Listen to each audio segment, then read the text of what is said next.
transgender children to join the Brownies has told this programme she supports the decision to expel 2 volunteers who campaigned against its equality and diversity policy.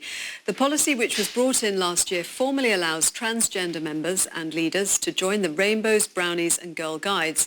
A row broke out this week after the organisation ousted 2 volunteer leaders who objected to the policy. Girl Guiding has firmly argued that being transgender does not make someone more of a safeguarding risk. This has been backed up by the NSPCC, which says it has no concerns over the trans-inclusive policy. Our reporter Jim Reid has been back to visit one transgender girl whose journey this programme has been following. She spent 3 years as a brownie. Lily is a 10-year-old transgender girl.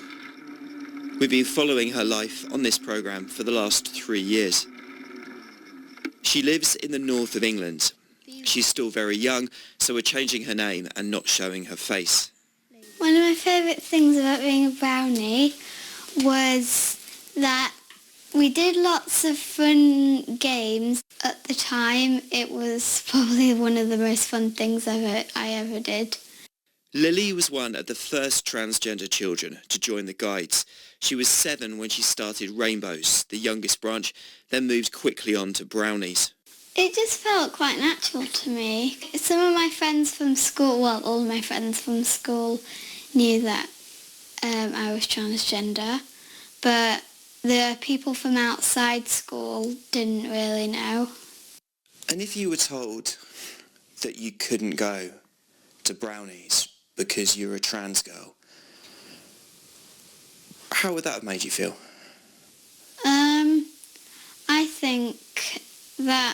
I don't think that's fair, because I would say that I am a girl. This is the modern face of today's Girl Guides. Way back in January last year, the organisation published a new equality policy. Its section on transgender members makes it clear that if a child or young person self-identifies as a girl, then they are able to join. In April, 224 guides, guide leaders and parents co-signed an open letter claiming the policy poses safeguarding risks on camping trips in particular. Under the new policy, leaders are not allowed to tell girls or their parents if another girl in the unit is transgender. You know, so a lot of the families knew, but I think if it had... Lily's mum says in her case, most of the other families knew anyway. But nevertheless, that kind of protection is important. If I think about our experience and what, you know, Lily starting in Brownies, for example, and if the leaders had told all the other girls this child is transgender and has a male body, and all the parents knew, it makes an issue of it. It makes out, well, why do they need to know that? It's not relevant. In fact, I would have found that very hard, and I'm sure Lily would have, if she'd been singled out, pointed out that she is transgender. Were there any issues with other parents, anything like that at all? Not at all. I mean, a lot of the girls in that group and therefore the families were from school, so a lot of them kind of knew the story anyway. The leaders were brilliant. They just included her as one of the girls because she was one of the girls even when she went on Brownie camp. That was, again, really, really good. I had a chat with the Brownie leaders and, you know, talked about making sure she had somewhere private to change and washed and things like that.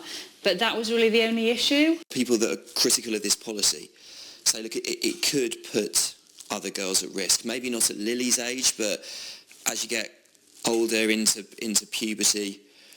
I guess that's suggesting that trans girls are a threat, and that why are they a threat just because they have slightly different biology or body? You know, there's no reason why. It's just scaremongering. 2 volunteers have now been expelled from the Girl Guides after objecting to the policy in public on social media.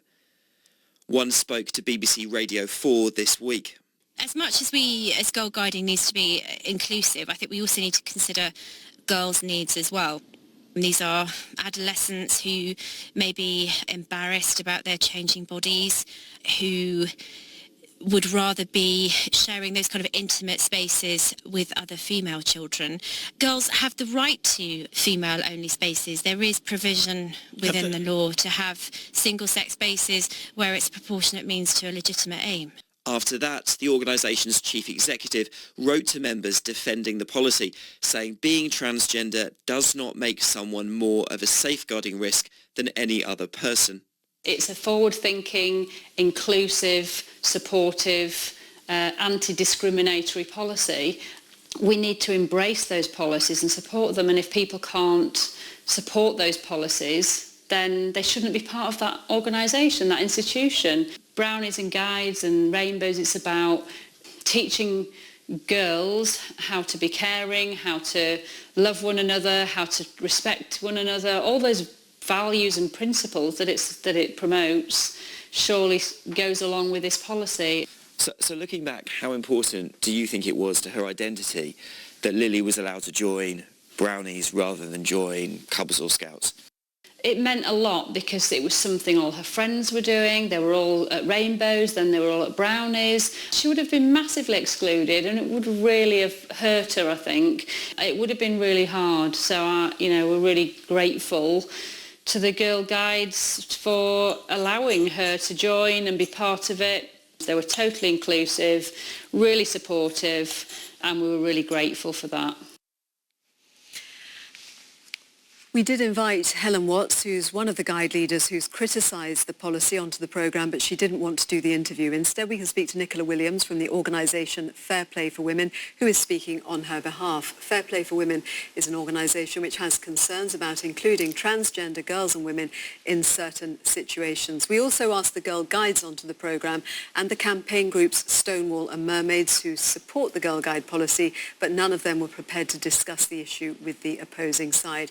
We have also asked the NSPCC on, but they said no one was available. So instead, we'll put their various points to Nicola. Thank you very much for coming in, Nicola. Hello. You were watching that with us. What do you think about Lily and how she would have felt if she hadn't been able to be in the Brownies? I mean, I have enormous compassion for children like Lily. Mm-hmm.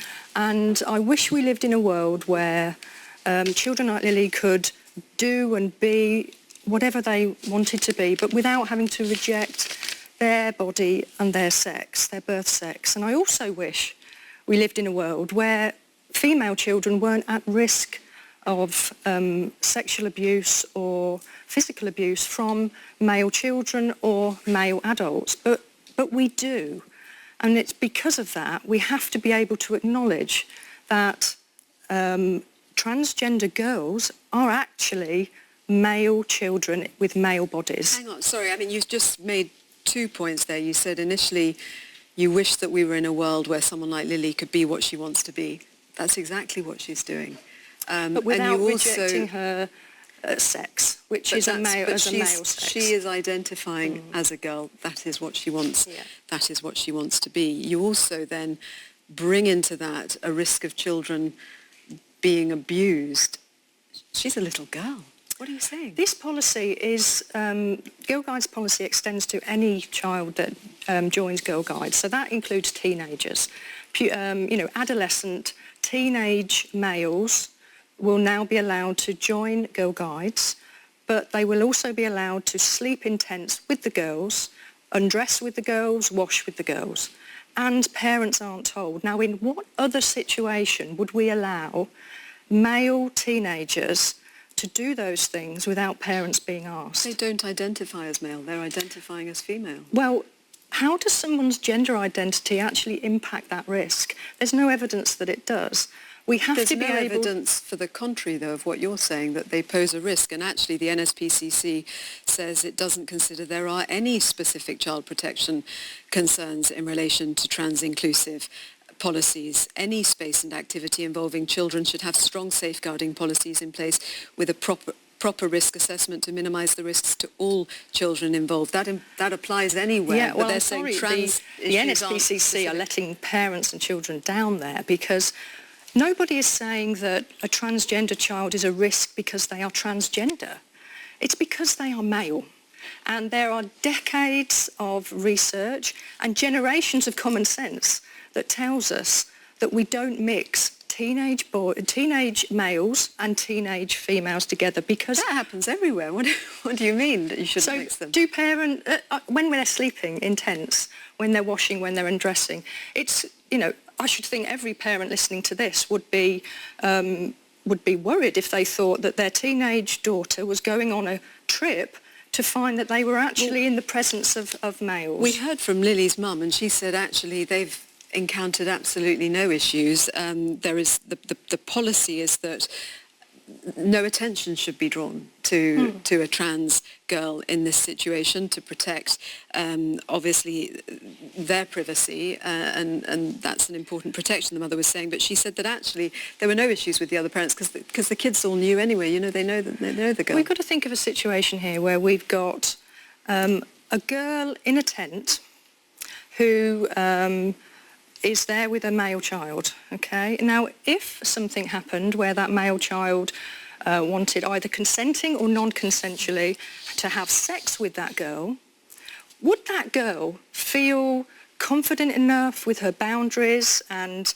brave enough to be able to say, no, I don't want to sleep with that male? Because when she looks around, she can see that no adults even dare to say that that child is male. That could happen with a single-sex situation.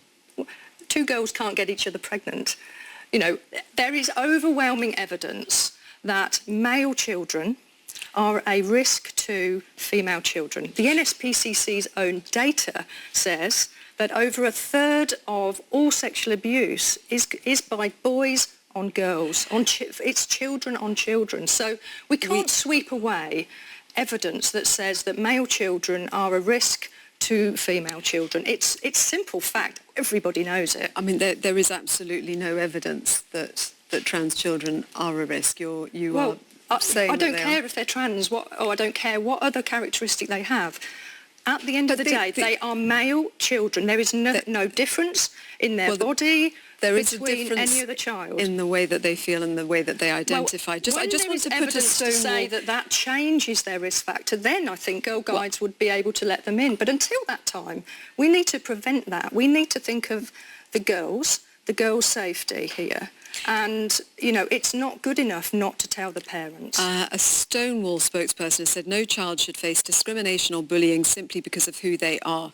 Refusing to include trans young people can have serious consequences for their safety and well-being, and is also breaking the law. It's not breaking the law. Girl Guides, and I've had this confirmation from the Equality and Human Rights Commission, the Girl Guides are perfectly entitled as a club to exclude male children if they chose to. They have chosen to include male children who are transgender as well as female children.